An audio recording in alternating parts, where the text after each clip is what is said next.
Hi everyone. Hey there everyone. Hi everyone. Hey everyone. Hey there guys. Hello everyone. Hello there everyone. Hello there everyone. Hey everyone, and welcome to another special edition video from MaxSwims.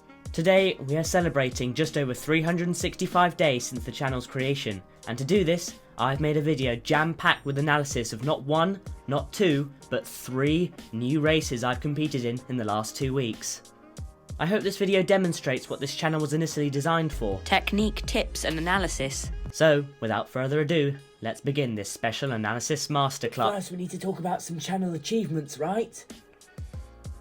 Alright, fine. So, quick recap for you all. Back in January, we started 2021 off with 63 subscribers. That number is now 5 times bigger at 318, and we're quickly on our way to 500 subscribers. Thank you to all my subscribers for the support this past year. Now we can finally begin with the first video.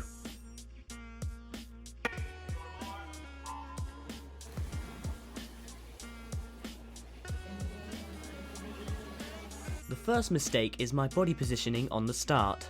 I've gotten into a bit of a habit of placing my foot slightly too high on the wedge, which basically prevents me from propelling myself into the air. I also have quite a flat back, meaning that I won't go upwards but instead downwards, which is not good for the start. My entry into the water could also be improved.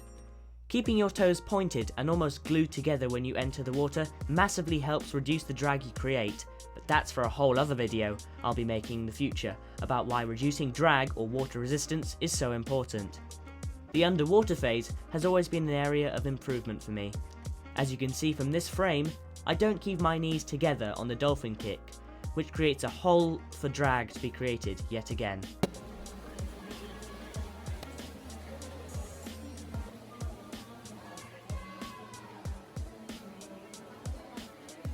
My breakout was executed very well, surprisingly.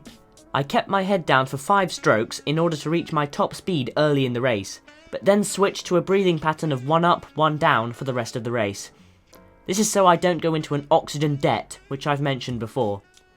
I was in the lead at the first turn, and that leads me on to the turn phase. Honestly, I'm not great at spotting the wall when swimming fly. On this first turn I had to take a half stroke, as otherwise I would have glided and probably slowed down.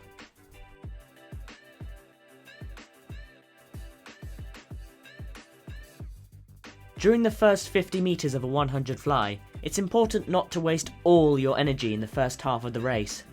I often do this, and this race is a prime example of me burning myself out too early. My first 50 meter split was almost 5 seconds quicker than the second 50, which is not good.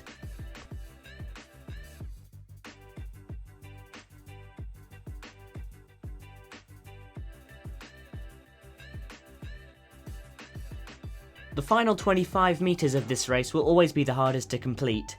You can see that my head is jerking around quite a lot due to tiredness. The biggest mistake of my butterfly technique is my arm positioning during the catch phase. My arms enter the water way too far apart, and this means I'm losing a lot of water for every single stroke. I did keep my head down for the last 6 meters though at the finish, but that should be a given, so no bonus points for me there. I did however go a 4-second PB in this race, so I should be happy with that, but there's still a lot of work to be done on my 100 meter butterfly. So a lot of room for improvement there. But now, let's move on to the second race.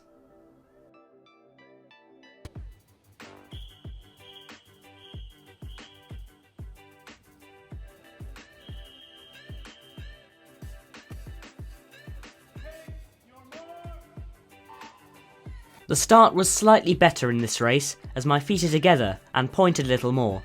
One point I didn't mention was that I need to work on lifting my hips to create an angle when I enter the water. The line shows my ideal hip position.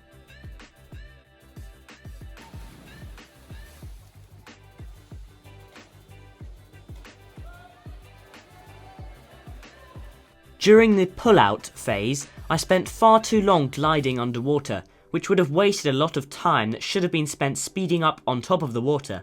Basically, what I'm saying is that I need to come up to the water surface sooner by doing a shallower dive and a quicker pull-out. I will let you watch this turn, and then we'll talk about it afterwards.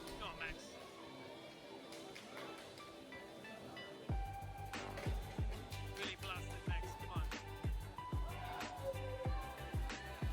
The good part of this turn was I further increased my very high stroke rate going into the wall, which would have given me momentum.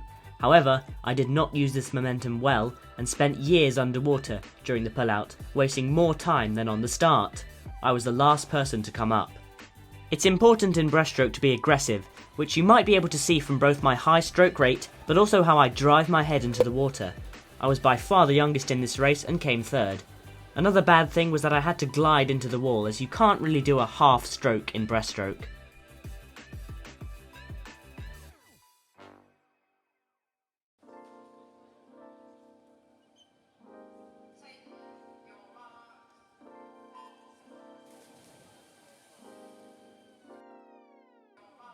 This start was definitely my worst out of the 3 races you've seen, and this is because I was being experimental and tried gripping the sides of the block. This method doesn't work effectively for a good start, as physics shows that pushing from the side will only make you go sideways and not forwards. So, make sure to grip the front of the block when you're doing a start. In a 200 meter IM, you do 2 lengths of each stroke. Despite the wacky start, I managed to recover instantly and gain control of the race, going out half a second slower than my 50 fly PB. I've learnt that you really need to attack the fly segment in the individual medley races in order to gain momentum. My arm positioning was much better in this race compared to the 100 meter butterfly I showed earlier, with my hands coming in at a shoulder width apart. I've never really liked backstroke or been great at it. It's definitely my weakest stroke. This is because my stroke rate is incredibly slow because I'm focusing too much on entering the water with my hands in the right place. I also need to be able to rotate my shoulders more and create a big armpit shape, as my coach calls it. The reason I reserve my legs on the backstroke segment of a medley is so I can attack the breaststroke. I'm able to stay ahead of my rivals even when reserving my legs because of easy speed, a term which I don't like using. Also, let's just appreciate what a horrible turn that was. My breaststroke is probably where I pull ahead the most from the rest of my rivals, and it might just be my best stroke. Despite being tired going into the second 100 metres of the race, I can still maintain a powerful breaststroke technique with a faster stroke rate than the other swimmers, while also gaining more distance per stroke. A good way to learn how to swim breaststroke quickly is by watching Adam Peaty, who I've tried to recreate my breaststroke from.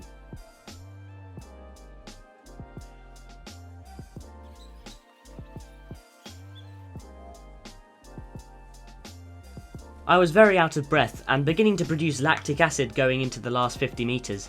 This meant that I need to breathe every 2 strokes, and although that causes me to gallop in the water, it was the right decision because otherwise I would have gotten into an oxygen debt yet again.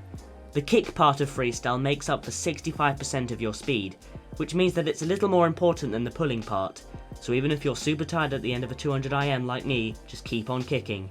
It'll be worth it. Oh, and don't forget to keep your head down the last 7 metres at the finish. I really hope you've enjoyed this video, full of in-depth analysis, but that means that the MaxSwims 1 year special has to come to an end. Thank you to all my subscribers for making 2021 my best year on YouTube, but now we have another new year to look forward to, an even better year. Feel free to share my channel with your friends, and leave a comment if you want me to make a video about a specific swimming topic. Once again, thank you for watching, and I'll see you in the next video. Which will still come out before next year, believe it or not. Sorry. Bye.